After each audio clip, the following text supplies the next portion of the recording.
네, 안녕하세요. 9월 24일 목요일 새벽 기도에 시작하겠습니다. 기도드리겠습니다. 은혜로우신 우리 하나님 아버지, 어젯밤도 우리들에게 평안한 잠을 주시고 또 새날을 맞이했습니다.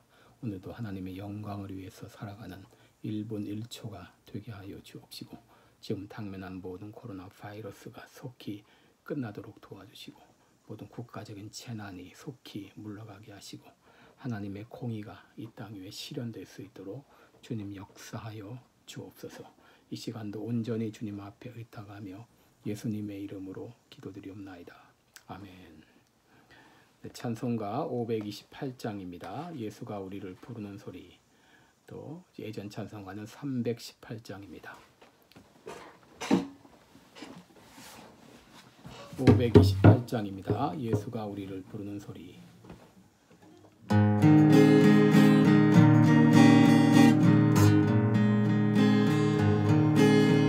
예수가 우리를 부르는 소리, 그 음성 부드러워. 문 앞에 나와서 사면을 보며 우리를 기다리네. 오라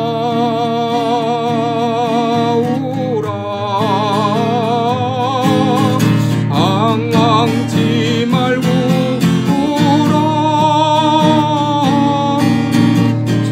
있는 자들아 이리로 오라.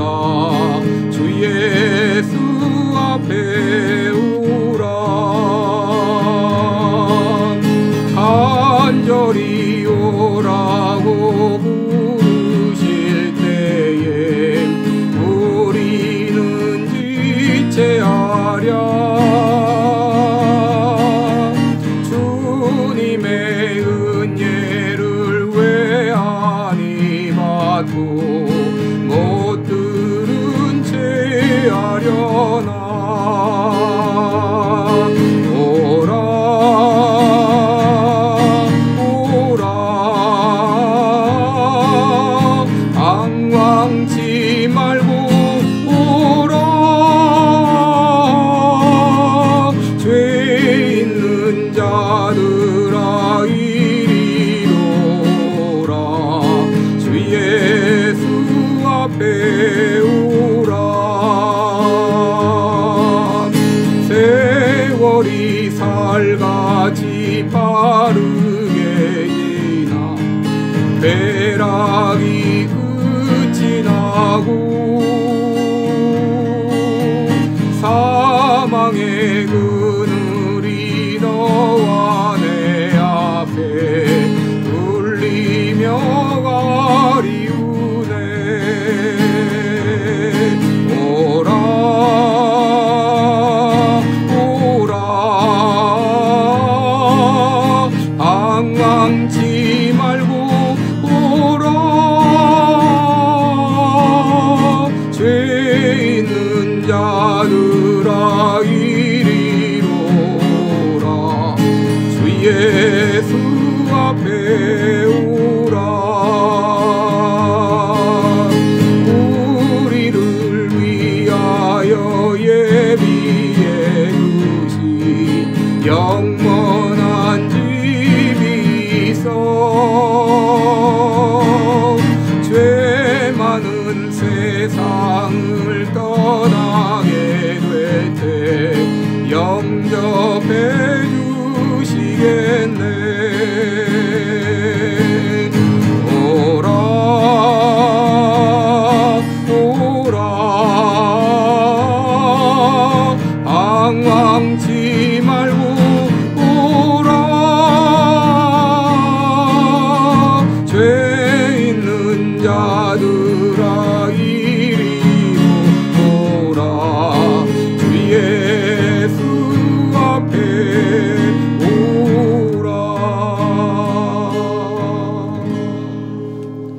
아멘.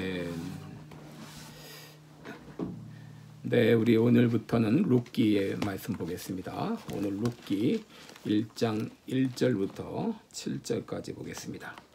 룻기 1장 1절부터 7절까지입니다. 네, 제가 봉독해 드리겠습니다. 룻기 1장 1절로 7절입니다. 사사들의 치리하던 때에 그 땅에 흉년이 드니라. 유다 베들레헴의 한 사람이 그 아내와 두 아들을 데리고 모압 지방에 가서 우거하였는데 그 사람의 이름은 엘리멜렉이요 그 아내의 이름은 나오미요 그 두 아들의 이름은 말론과 기론이니 유다 베들레헴 에브라 사람들이더라. 그들이 모압 지방에 들어가서 거기 유하더니 나오미의 남편 엘리멜렉이 죽고 나오미와 그 두 아들이 남았으며 그들은 모압 여자 중에서 아내를 취하였는데 하나의 이름은 오르바요 하나의 이름은 룻이더라. 거기 거한 지 10년 즈음에 말론과 기럨 두 사람이 다 죽고 그 여인은 두 아들과 남편의 뒤에 남았더라. 그가 모압 지방에 있어서 여호와께서 자기 백성을 권고하사 그들에게 양식을 주셨다 함을 들었으므로 이에 두 자부와 함께 일어나 모압 지방에서 돌아오려 하여 있던 곳을 떠나고 두 자부도 그와 함께하여 유다 땅으로 돌아오려고 길을 행하다가. 아멘. 우리 오늘은 7절까지 봉독했습니다. 네, 우리 오늘부터 룻기를 통해 은혜를 나누겠는데요. 룻기의 저자는 확실하지 않습니다. 그리고 젖을 시기는 다윗 왕의 재위 기간으로 룻기의 시대 배경은 왕정 시대 이전에 바로 사사 시대 후반부에 약 12년간의 기간을 다루고 있고 또 이 장소적인 배경은 주로 베들레헴 들판에서 이루어지고 있습니다. 룻기는 나오미 가정의 불행한 가정사로 시작이 되었지만 결국 해피엔딩으로 끝나게 됩니다. 나오미의 가정이 흉년으로 인해서 모압으로 이민을 떠났습니다. 여러분, 보통 이민을 떠난다고 하는 것은 살던 곳에서 살지 못할 형편이 되었거나 아니면 더 나은 삶을 위해서 떠나게 됩니다. 예전에는 거의 살던 곳에서 더 이상 살 수가 없게 되어서 떠나는 경우가 많았습니다. 여러분, 조선시대 말기 많은 사람들이 만주나 연해주로 이민을 떠났는데 그들은 대부분 먹고 살기 위해서 떠났습니다. 미국 이민사를 보아도 많은 아일랜드 사람들이 흉년 때문에 미국으로 이민을 왔는데 당시 이 아일랜드의 많은 사람들은 소작농으로 추수한 밀의 대부분은 잉글랜드 부재 지주에게 바쳐야 됐고 감자로 생계를 이어갔습니다. 그런데 어느 날 1846년부터 47년까지 엄청난 기근이 굶주림으로 이어져서 이 많은 사람들이 굶주림에서 벗어나고자 아일랜드 사람들이 미국으로 이민을 오게 된 것입니다. 여러분, 잘 살아보겠다고 떠나는 이민을 나쁘다고 할 수 없을 것입니다. 그러나 우리는 늘 물어야 됩니다. 그것이 바로 하나님이 허락하신 것인지, 이것은 하나님께 영광이 되는지 우리는 물어야 됩니다. 아브라함은 하나님의 부르심을 따라 가나안 땅에 왔지만 하나님의 허락 없이 애굽으로 내려갔다가 엄청난 어려움을 겪었습니다. 그러나 야곱 가정이 애굽으로 이주한 것은 전적으로 하나님의 인도하심이었습니다. 여러분, 잘 살아보겠다고 떠난 이민이었지만 나오미의 가정은 고통의 연속이었습니다. 먼 이국 땅에서 남편을 잃었습니다. 그리고 두 아들마저 잃었습니다. 나오미라는 이름은 기쁨이라는 뜻이었지만 그녀의 삶은 슬픔의 연속이었습니다. 우리는 종종 왜 우리 인생에 고난이 닥칠까 이런 의문을 가질 때가 있습니다. 여러분, 이 성경을 통해서 우리는 두 가지 이유를 발견할 수 있는데 첫째 이유는 죄로 인해 고난이 찾아온다는 것입니다. 하나님의 백성들이 마땅히 가야 할 길로 가지 않고 하나님의 백성답게 살지 못할 때 하나님은 고난을 허락하십니다. 다윗이 우리아의 철을 취해서 자식을 낳았을 때 하나님은 그 아이를 죽이셨습니다. 솔로몬이 마음을 돌이켜 하나님을 떠났을 때 하나님은 솔로몬에게 진노하셨습니다. 그리고 르호보암의 잘못된 선택으로 이스라엘이라는 나라는 두 동강이 나게 되었습니다. 그러므로 우리는 고난을 당할 때 혹 내가 하나님 앞에 지은 죄가 없는지 자신을 돌아보아야 됩니다. 그런데 문제는 까닭 없이 당하는 고난도 있다고 하는 것이죠. 욥은 영문도 모른 채 고난을 당했습니다. 아브라함이 당한 시험, 요셉이 당한 고난, 그 당시는 도무지 영문을 알지 못했습니다.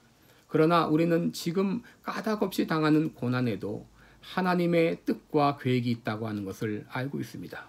신명기 8장 16절에 내 열조도 알지 못하던 만나를 광야에서 내게 먹이셨나니 이는 다 너를 낮추시고 너를 시험하사 마침내 내게 복을 주려 하심이었느니라 그랬습니다. 여러분, 하나님께서 우리들에게 고난을 허락하시는 것은 마침내 복을 주시기 위함입니다. 그러므로 영문을 모르는 까닭없는 고난을 당할 때는 하나님께서 이번 기회에 나에게 어떤 복을 주시려고 하시는지 오히려 우리들은 기쁜 마음으로 그 고난을 맞이해야 될 것입니다. 그런데 나오미가 당한 고난은 죄로 인한 고난이었다고 볼 수 있습니다. 나오미 가정은 힘들었어도 약속의 땅 가나안에 머물러야 했습니다. 모압에서 하나님을 경배하고 산다는 것은 어려운 일이었을 것입니다. 여러분, 우리들이 힘들어도 해야 할 것을 포기해서는 안 됩니다. 주일날 하나님께 나와 예배드리는 거 힘들어도 포기하면 안 됩니다. 하나님께 11조를 드리고 하나님의 말씀에 순종하는 삶은 힘들어도 포기해서는 안 됩니다. 그런데 나오미 가정은 힘들다고 모압으로 갔고 거기서 엄청난 고난을 겪었습니다. 여러분, 이렇게 인생이 끝났다면 얼마나 비참한 일이겠습니까? 그러나 이게 끝이 아니었습니다. 어느 날 나오미는 한 가지 뉴스를 접하게 됩니다. 그것은 하나님께서 자기 백성을 권고하사 그들에게 양식을 베풀어 주셨다고 하는 소식이었습니다. 여러분, 여기 권고하셨다고 하는 말은 찾아오셨다, 방문하셨다는 그런 말입니다. 하나님께서는 이스라엘 백성들을 찾아오셨습니다. 그리고 하나님께서는 슬픔과 비탄에 빠져 있었던 나오미를 찾아오셨습니다. 그때 나오미는 고향 베들레헴으로 돌아가기로 결정했습니다. 한국의 충청남도 공주에 가게 되면 영명고등학교라고 있습니다. 이 학교 설립과 발전에 크게 기여한 분의 사에리사라는 선교사가 있었습니다. 그의 본명은 앨리스 하몬드 샤프라는 사람으로 캐나다 출신 감리교 선교사였습니다. 그녀는 1890년 구한 말에 조선 땅에 들어와 공주를 중심으로 활동했습니다. 그런데 열심히 사역하던 중 남편이 전염병에 걸려 세상을 떠났습니다. 그때 그녀의 나이 34세였습니다. 그럼에도 사이리사는 공주를 떠나지 않고 39년 동안 영명학교를 중심으로 교육사업을 펼쳤습니다. 그런데 그녀가 공주에 거주하면서 자주 방문했던 곳이 있었습니다. 그것은 바로 천안에 있는 매봉교회입니다. 사이리시 선교사는 여기서 유관순이라는 소녀를 만나게 됩니다. 사이리시 선교사는 유관순을 영명 여학교에 입학을 시키고 필요한 지원을 아끼지 않았습니다. 모든 학과의 두각을 나타낸 유관순을 기특하게 여긴 이 사이리시 선교사는 1916년 4월 유관순을 이화학당 3학년에 편입하도록 추선했습니다. 그리고 유관순의 수양딸로 삼아서 학비가 면제되도록 했습니다. 유관순이 3일 만세 운동을 주도하게 된 데는 사이리시 선교사의 영향이 절대적이었습니다. 29살 청춘으로 충남 공주의 발을 들여놓았던 사이리시 선교사는 일제 추방으로 조선 땅을 떠나기까지 39년 동안 사역하다가 미국으로 건너가서 1972년 101세를 일기로 세상을 떠났습니다. 여러분, 이것은 실로 하나님의 은혜가 아닐 수가 없습니다. 오늘도 하나님은 우리를 은혜의 자리로 부르십니다. 여러분 가운데 교회를 떠난 분이 계십니까? 은혜의 자리를 떠난 분이 계십니까? 하나님을 떠난 분이 계십니까? 지금 주님께서는 여러분들을 은혜로 부르고 계십니다. 어서 돌아오라고, 어서 은혜의 자리로 돌아오라고 하나님은 여러분 한 분 한 분을 부르고 계십니다. 나오미는 하나님의 부르심에 돌아가기로 응답했습니다. 지금 여러분은 그 은혜의 부르심에 어떻게 응답하시겠습니까? 기도하겠습니다.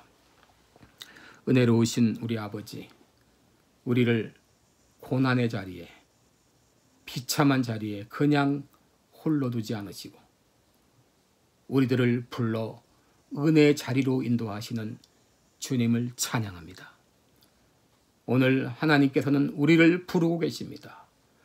어서 돌아오라고, 어서 은혜의 자리로 돌아오라고 우리를 부르십니다. 나오미가 그 부르심에 응답해 고향 베들레헴으로 돌아갔듯이 오늘 사랑하는 우리 귀한 성도들, 이 방송을 듣는 모든 분들, 주님의 부르심에 응답해 은혜의 자리로 돌아가게 하여 주옵소서. 예수님의 이름으로 기도드리옵나이다. 아멘. 네, 오늘 각자 기도의 시간 가지시기 바랍니다. 고맙습니다.